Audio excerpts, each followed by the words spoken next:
Today I'm going to show y'all how to replace brake pads and rotors in a 2006 Dodge Ram 1500. First things first, obviously take off your tire. I did already do that. But next, if you look back here, there's going to be two bolts here. One here and then one below, right here. Those are the first two you're going to take out, and that'll let your brake caliper come out. I definitely recommend getting one of these breaker bars. It makes it a lot easier because these bolts are real rusty. But once you got it, it's going to be a little stiff, but it'll still come out. Once you got them nice and loose, grab your drill, and you can go ahead and take those out.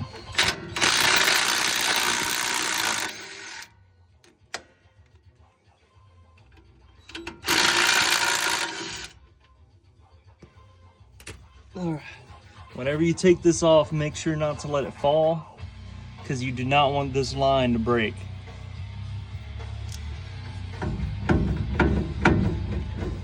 And sometimes it takes a little bit of maneuvering to get it off. But you're just shaking and pulling and it'll come off. All right, once you got that off, I went ahead and set it on a bucket so it's not hanging on that wire here. And next you're gonna go ahead and take off this rotor here. And for that, it's not bolted in by anything, it's just friction. So you want to get your rubber mallet and keep working her off as you go. Sometimes she needs a little more convincing than a rubber mallet. So you got a mini sledge hanging around, that should do the trick. All right, that's what it should look like once you got the old one off. Next, come and get you your new one out.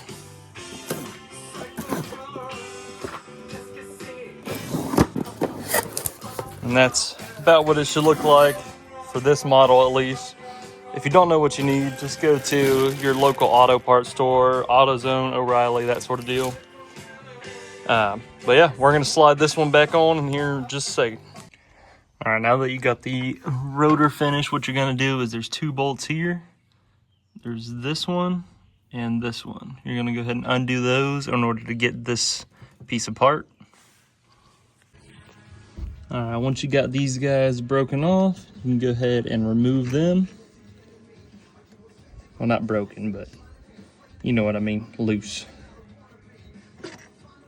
Remove those and you can pull, let me see if I can set you right there. Now you got those and you can pull this guy off just like this. Comes with pads and all. Remember, leave this on the bucket, don't let it hang by this. You don't want that brake fluid busting or anything like that. That's an expensive fix. All right, once you got this guy off, you can take these pads and they both go off on the side that doesn't have the bolts. You just slide them at an angle like that. It's a little tricky to do with one hand. There we go. And there you go. Got the pads off. If you have new hardware, you can take these off as well. If you don't, you're gonna want to keep those on there. If you do have new hardware, you literally just pull this off.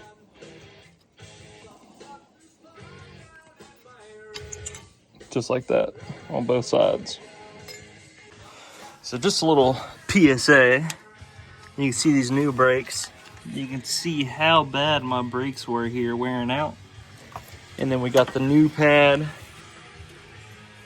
and the old pad. You can definitely see the difference there. Now your brakes should not be looking this bad. I just replaced my front ones a while back and I kind of kept putting this off, and it's not exactly safe, but you know, send it. So we got the new pads. We're gonna go ahead and first things first, you're gonna want to compress your brake here. Now for this, you want a compression tool. You can get these for maybe $8 to $10, depending on inflation and all that mess. But real simple tool. And what you're gonna do, if I can set you up here, take one of your old brake pads That way you don't damage nothing. Loosen this up to where it'll fit just like that. And then just tighten her up. And that'll compress her brake. Now it's gonna get real hard to twist. That's normal. I mean, it's brakes. It's good to know they work. But you just keep doing that until it's almost all the way compressed and you can fit those new pads in there. All right, at this point I have it compressed, and this is where, if you're worried about it, you would clean all that mess off. But my truck's getting a little older, and I think that's holding it together, so we're gonna go ahead and leave it. Now what you're gonna do is you're gonna grab your connection here, grab your hardware, and just like we took them off, we're gonna stick them back on. All right, so for this guy here, what you're gonna wanna do is, you can see this indent down here. Get that a little closer for you. This indent, so you can see the left side is longer. That indent is for this clip right here. Okay, so it'll go just, oh, that is actually the wrong one. It'll go just like this. So you line that up and you'll be good. Oh, that's why I had two of the same ones. Okay, just like that. So you can see the long sides with the long side and short side with the short side. So you just move it underneath that groove and flip her up. Just like that. Do the same thing to the other side. All right, next up, once you got those on there, you grab your new pads and you basically match the shape here. So this guy will go on, because your rotor's in the middle, so this guy will go on like this. Put this like that, have your bottom one on the reel, and then just slide that one down to it.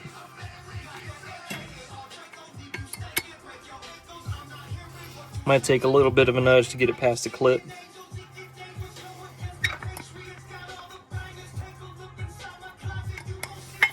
And then this guy, you might need some pliers to slightly bend that out, but that's what's gonna hold your brake in place. You can use your finger like I just did, it just depends. There you go. So then there's one. Probably straighten that out a little more. There you go. There's one. And then for the other one, we're gonna do the same thing, just on the other side. Then make sure the curve is the same. And this one, you can go ahead and do the same exact thing. Put that like that. There we go. And then move that one into place. Then we're putting it back on. Slide it just like that. Grab your bolt. This one's still got Loctite on it, but if you don't have any, I would recommend adding that to it. But once you can find that hole, you just hand tighten it in there, keep it in place.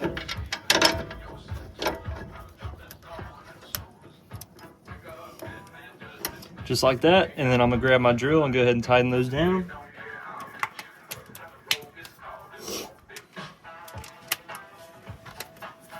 Okay.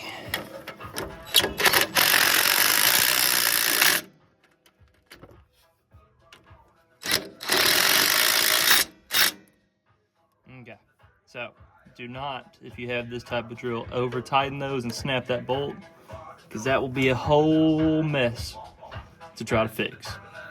So now you can see we have the pads to the side here, so we're gonna go ahead and push those together.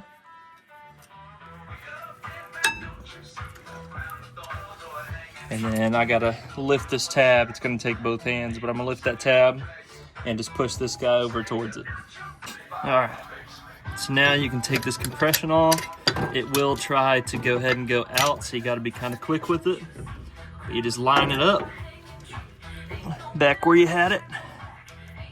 Push these guys out so that it'll go over it. If I can get it. that one. Bolt.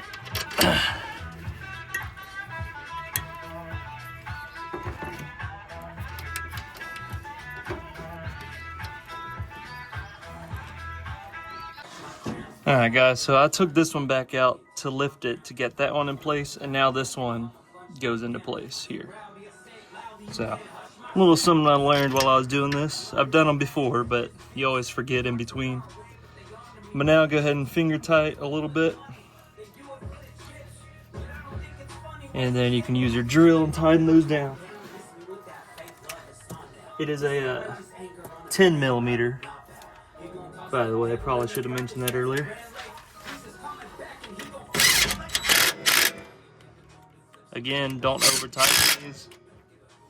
There is metal inside of this compression sleeve, so you don't really have to worry about it too much.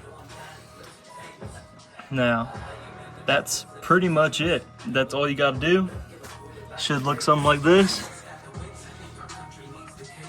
You got your new pads in there, new rotor, and now you just gotta slap that tire back on and them lug nuts and you're all done. On the other side, you do the exact same thing. So, thanks for tuning in. Next time, who knows what I'll be doing.